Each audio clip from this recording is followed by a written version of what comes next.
It was 30 years from the time Anna Kane was murdered until her killer would be identified using DNA. The use of genetic genealogy to find suspects is becoming very popular in the true crime community. Let's talk about how Anna Kane's murder was solved using this helpful tool that is solving cases all over the country and the world. It's a mystery still looming over the Hampton Roads community. Prosecutors are disappointed with today's Hello, results. everyone. I'm Amanda. Welcome back to my channel where we talk about all things true crime related. Make sure you take a quick moment to like this video before you forget and to subscribe if you're interested in hearing more true crime cases.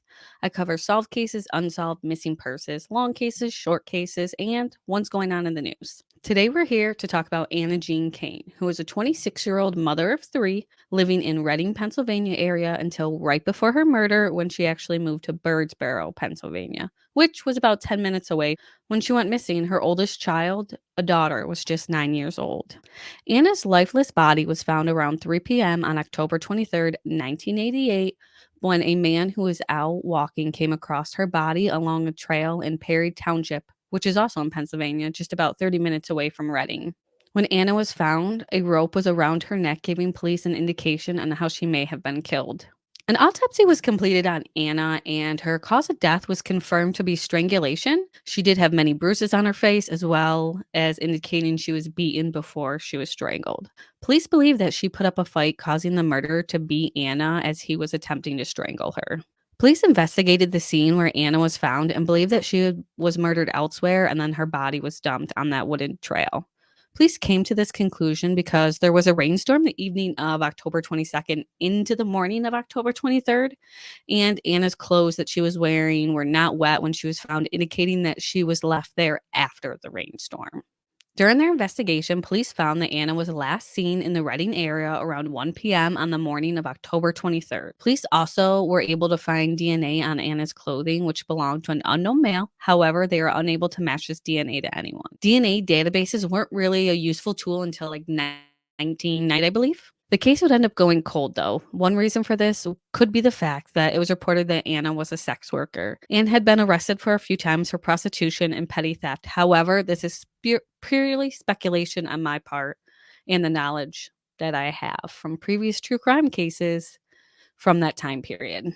For those of you who watch a lot of true crime, know that sadly, during around the 1980s, serial murderers would often target sex workers because they found that they were looked down upon in society and not very many people would come looking for them. At the beginning of 1990, a local paper ran an article on their front page about Anna and requesting any information anyone might have regarding her murder. A letter was sent to the local newspaper from someone with what police called intimate details of the crime, leading the police to believe that this person had knowledge of the crime and was the murderer. Sadly, the letter was only signed as a concerned citizen. Police were able to match the saliva from the letter that was mailed into the local news station to DNA found on Anna's clothing, meaning that the person who sent the letter into the news station was the same person that murdered Anna. But then the case went cold again as police were unable to match the DNA that they found to anyone. It wasn't until police had a press conference on August 18th, 2022 that we learned police did eventually find a DNA match. So recently we did genetic genealogy, which was completed by Parabon Nanolabs, based out of Virginia. They were able to determine that a possible suspect of Scott Grimm. We were able to determine that Scott Grimm had died in 2018 of natural causes. However, we were able to obtain a direct sample of Scott Grimm's DNA.